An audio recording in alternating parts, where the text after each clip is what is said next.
दोस्तों yes bank की बात करें तो स्टॉक के अंदर आज हमने कोई भी अप डाउन नहीं देखी, यानी क्लोजिंग फ्राइडे के क्लोजिंग के आसपास ही रही। अब इसके पीछे वजह है कि निफ्टी बैंक में आज गिरावट थी। बाजार में तो थोड़ी सी तेजी हमने देखी है, लेकिन निफ्टी बैंक ने आज बाजार का साथ नहीं दिया और इसी वजह से गिरावट का माहौल बना।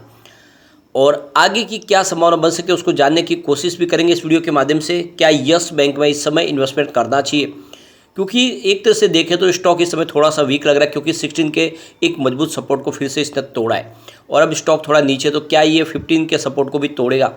तो यहाँ पे कुछ बड़ी बातें जिसको इस वीडियो के माध्यम से डिस्कस करेंगे और आने वाले समय में इसके क्या टारगेट है, तो टारगेट के प्रेडिक्शन किए गए उसको समझेंगे कि अगर हम इसको कम से कम 4-5 साल के लिए होल्ड करते हैं तो हमको क्या रिटर्न मिल सकता है और क्या वाकई में ये हमारे निवेश को डुबाएगा नहीं बल्कि अच्छा रिटर्न हमें दे सकता है। इन सारी बातों को समझेंगे इस वीडियो के माध्यम से और ये तेज़ी क्यों नहीं बन पा रही उसको भी समझने की कोशिश करेंगे इस वीडियो के माध्यम से।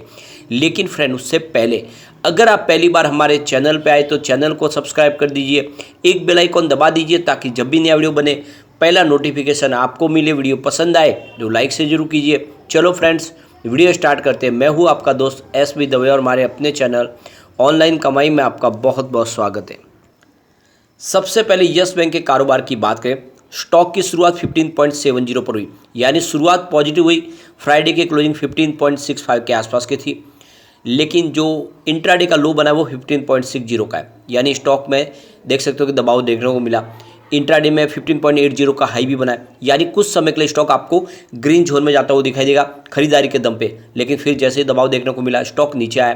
15.65 पर क्लोजिंग दी है, जहाँ पे क्लोजिंग फ्राइडे के दिन की क्लोजिंग के आसपास ही रही है।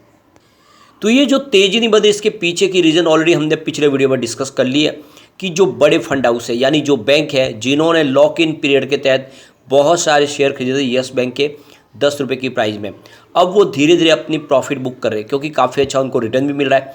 लेकिन वो नहीं चाहते कि एक साथ में शेयर बेचें जिससे इसकी प्राइस एक धड़ाम से नीचे आ जाए, तो थोड़ा थोड़ा करके शेयर बेच रहे और इसी वजह से इसमें तेज़ी बन नहीं पा रही है। अब अगर हम पूरे बाजार की बात करें तो निफ्टी 50 आज 18,314 के स्तर पे क्लोजिंग दिया, जहाँ पे 0.61% की हमें तेज़ी देखने को मिली। तो बाजार में आज पॉजिटिव माहौल बना। लेकिन निफ्टी बैंक की अगर बात करें तो 43,885 के स्तर पे 0.19% की गिरावट थी। तो आज बैंकिंग सेक्टर दबाव में था। निफ्टी पीएसयू बैंक में तेजी थी, आज 3,991 के स्तर पे 0.50% की अच्छी खासी तेजी, यानी लगभग आधा % की तेजी थी सरकारी बैंकों के अंदर। लेकिन निफ्टी प्राइवेट बैंक की अगर हम बात करें तो 22,257 के स्तर पे 0.26% की गिरावट थी। तो यहाँ पे देख सकते हो कि आज सरकारी बैंकों में तेजी थी, लेकिन प्राइवेट सेक्टर की बैंकों में गिरावट थी और उसका असर भी देखने को मिला कि दबाव में निफ्टी बैंक रहा और यस बैंक में भी थोड़ी सी हमें गिरावट देखने को मिली। अब इंटरनेशनल मार्केट खुल चुका है और वहाँ से सिग्नल थोड़े से पॉजिटिव निकल के आए। देख सकते हो कि डाउ जोन इस समय 33,481 के स्तर पर ट्रेड करता हुआ दिखाई देगा, जहाँ पे 0.16% की तेजी है। अब S&P 500 की बात करें तो 4,200 के स्तर पे इस समय है, जहाँ पे 0.21% की तेजी है। नेस्डेक कॉम्पोजिट की बात करें तो 12,681 के स्तर पर, जहाँ पे 0.19% की तेजी है। रजल 2000 इंडेक्स में 1,733 के स्तर पे 0.62% की थोड़ी सी गिरावट है। लेकिन जो इस समय बाजार खुले हैं वो बाजार इस समय पॉजिटिव ट्रेड के साथ आगे बढ़ते हुए दिखाई दे रहे हैं और हो सकता है कि इसमें तेज़ी और आगे बढ़े। तो कुल मिला के यूएस से सिग्नल पॉजिटिव निकल के दिखाई दे रहे। अब यहाँ पे अगर देखें तो आज बाजार के लिए अच्छी खबर ये रही कि आज एफआई और डीआई दोनों ने ही खरीदारी की है। बात अगर हम एफआई की करें तो आज उन्होंने 6,956 करोड़ रुपये का नया इन्वेस्टमेंट किया, सामने 6,033 करोड़ की बिकवाली की। इस तरह से उनकी खरीदारी आज 922 करोड़ की निकल के आ रही है। कल काफ़ी चिंता हो गई थी, यानी फ्राइडे के दिन उन्होंने 113 करोड़ का माल बेचा था और ये मई महीने में पहली बार हुआ था 19 तारीख को, जब उन्होंने बिकवाली कर दी थी, यानी उनकी खरीदारी से ज़्यादा उनकी बिकवाली थी और उससे चिंता हो रही थी कि क्या अब एफआई बाजार में बिकवाल बनेंगे, लेकिन ऐसा हुआ नहीं। आज फिर से एफआई ने अच्छी खासी खरीदारी की है और ये बाजार के लिए शुभ संकेत है। बात डीआई की करें तो आज उन्होंने 5,486 करोड़ रुपये का नया इन्वेस्टमेंट किया, लेकिन सामने 4,880 रुपीज़ की बिकवाली की। इस तरह से उनकी भी पॉजिटिव खरीदारी 604 करोड़ रुपीज़ की है।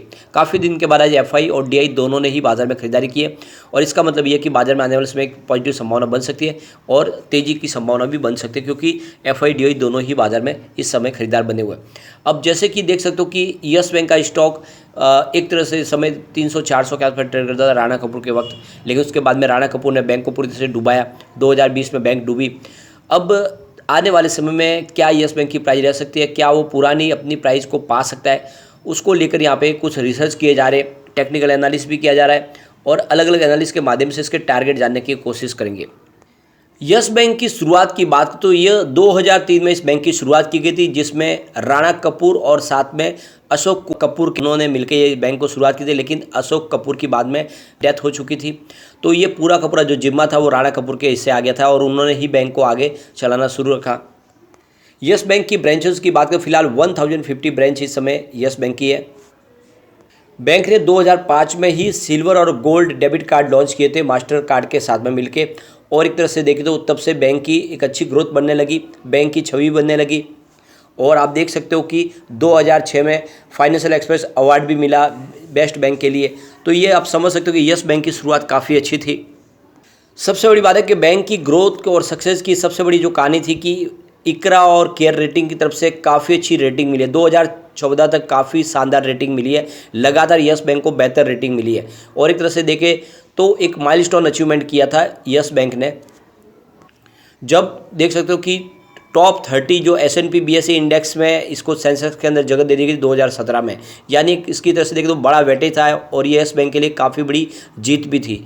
और यस बैंक ने लगातार जो अचीवमेंट किया था उसका एक तरह से इनको रिवार्ड भी मिला, लेकिन उसके बाद में राणा कपूर के हाथ में जब बैंक पूरी तरह से आ गई तो उन्होंने फिर यहाँ पे घपले शुरू कर दिए और इस वजह से बैंक डूब गई। ट्रेंडिंग लाइन के हिसाब से देखें तो इस समय स्टॉक बेरिश ट्रेंड पे दिखाई दे रहा है और आने वाले समय इसमें और भी गिरावट की संभावना थोड़ी सी दिखाई दे रही है। स्टॉक इस समय अपनी पोजीशन को बनाए रखने में स्ट्रगल कर रहा है। इसके जो नियर टर्म सपोर्ट लेवल है वो 15.15 से लेकर 14.40 के आसपास के है और इसके रजिस्ट्रेशन की बात करें तो 16 के आसपास का रजिस्ट्रेशन है। अगर आने वाले समय 16.35 को ब्रेकआउट किए दिया जाता है तो फिर 17.25 का टारगेट देखने को मिल सकता है। अब 2024 के लिए अगर यस बैंक के शेयर प्राइस की बात करें तो यहाँ पे जो प्रेडिक्शन किया जा रहा है कि इसकी जो टारगेट प्राइस है वो 25 के आसपास रह सकती है, यानी जो मिनिमम प्राइस है वो 21 के आसपास है और मैक्सिमम प्राइस 31 के आसपास रहने की संभावना है, यानी 2024 में 31 तक भी स्टॉक जा सकता है। अगर हम बात करें 2025 की तो यहाँ पे जो टारगेट प्राइस एवरेज रखी जा रही है वो 30 के आसपास, यानी स्टॉक 30 तक जा सकता है। मिनिमम प्राइस 26 है और मैक्सिमम प्राइस 36 है। और अगर हम बात करें 2026 की तो यहाँ पे इसका जो एवरेज प्राइस निकल के आ रहा है वो 35 के आसपास का है। तो ये टारगेट 35 का निकल के आ रहा है, इसमें मिनिमम प्राइस 31 के आसपास है और मैक्सिमम 41 तक स्टॉक जा सकता है।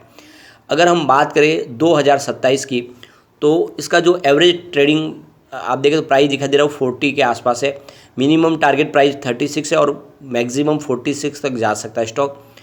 अगर हम बात करें 2028 की तो जो प्राइस प्रेडिक्शन किया जा रहा है वो यहाँ पे 45 का टारगेट दे रहा है, यानी 41 मिनिमम है और मैक्सिमम 51 के आसपास है।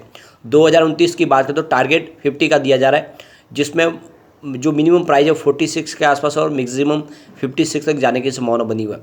और 2030 तक की बात करें तो स्टॉक यहाँ पे देख सकते हो कि जो प्राइस टारगेट रखी जा रही है वो 55 के आसपास का, मिनिमम 51 तक जाएगा और मैक्सिमम यहाँ से 61 जाने की संभावना है। तो ये आप देख सकते हो कि आने वाले समय में ये प्राइस आपको डेफिनेटली देखने को तो मिल ही सकती है, इससे ज़्यादा की संभावना भी बनी हुई है, लेकिन ये आप तक जाने की संभावना हम समझ सकते हैं। अब यहाँ पे इंडस्ट्री एक्सपर्ट के हिसाब से शेयर प्राइस देखें तो 2024 के लिए 31 मिनिमम प्राइस है और 33 इसकी हाई प्राइस है। जो प्राइस टारगेट के हिसाब से 31 के आसपास रहने की संभावना है।